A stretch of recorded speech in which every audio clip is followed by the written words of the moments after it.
Hey, welcome to Mrs. Booth 5th grade ELA Flipped Classroom. Today we're looking at the story The Sword of Damocles, and when we finish we will be able to have a discussion in class and do some activities on comparing and contrasting two characters. So let's get started. Okay, so this is the story The Sword of Damocles, and it's been retold by James Baldwin. So it's not the original story as it was written, but it's a retell that has all the same characters and character traits and theme, plot as the original story. So today, remember, we're looking at comparing and contrasting characters. So I'm actually going to be using two dry erase markers. I'm not writing directly in my book. This is actually a copy, so I can write over the top of it. If you would like to do a similar activity with your story, you could use a sheet protector and put it over your book page, and then that would allow you to use your dry erase markers to do similarly as I'm going to demonstrate today. So let's get started. By the time we're done, I will have read this story. We will have underlined several character traits and the name of the two characters, and this will be information that we will use in class when we examine this story. Okay, so there was once a king whose name was Dionysius. He was so unjust and cruel that he won for himself the name of a tyrant.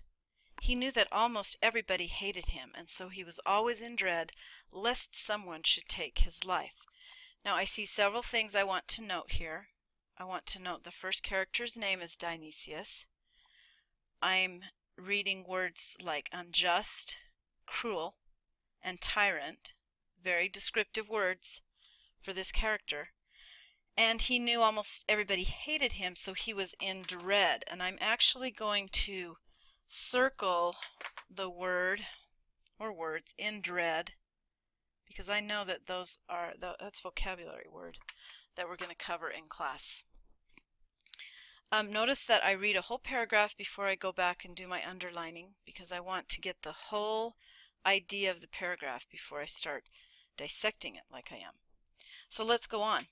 But he was very rich, and he lived in a fine palace where there were many beautiful and costly things, and he was waited upon by a host of servants who were always ready to do his bidding. So here are some other descriptors for Dionysius. He was very rich, he owned beautiful and costly things, and he had servants. Okay, those are all very clear. I am getting a very clear picture of Dionysius, who he is. And of course, let's not forget that he's a king. All right, one day a friend of his whose name was Damocles said to him, "How happy you must be! You have here everything that any man could wish." So now there's the introduction of the next character, which was Damocles. And there's one particular part that really gives me an idea of Damocles and how he feels and who he is.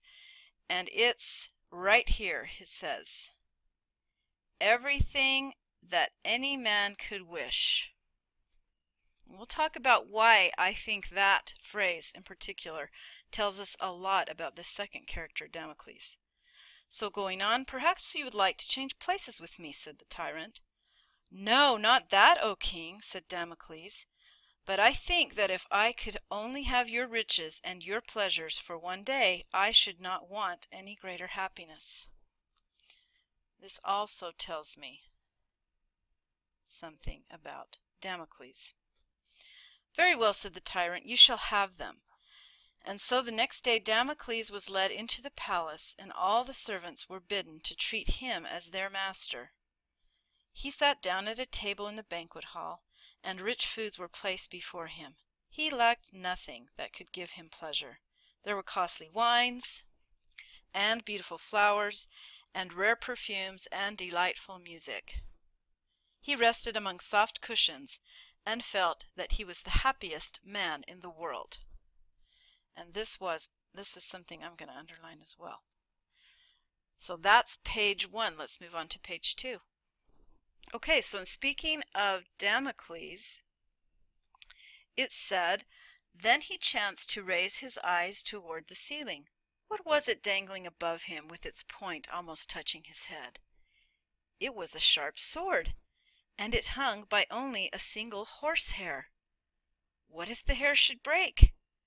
There was danger in every moment that it would do so. The smile faded from the lips of Damocles. His face became ashy pale. His hands trembled. He wanted no more food. He could drink no more wine. He took no more delight in the music. He longed to be out of the palace, far away, he cared not where. So we're talking about Damocles again here. And if you recall, just a moment ago, he was the happiest man in the world. That's how he felt. And now we're getting some idea about how he feels after he sees the sword above his head. He's ashy pale. His hands trembled. He wanted no more food, no more drink, no more wine. He longed to be out of the palace.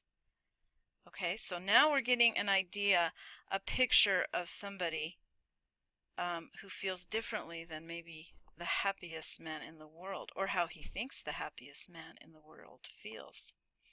"What is the matter?" said the tyrant. "That sword! That sword!" cried Damocles. He was so badly frightened that he dared not move. "Yes," said Dionysius, "I know there is a sword above your head, and that it may fall at any moment. But why should that trouble you? I have a sword over my head all the time.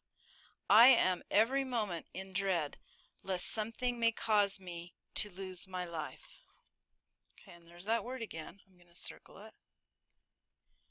"Let me go," said Damocles.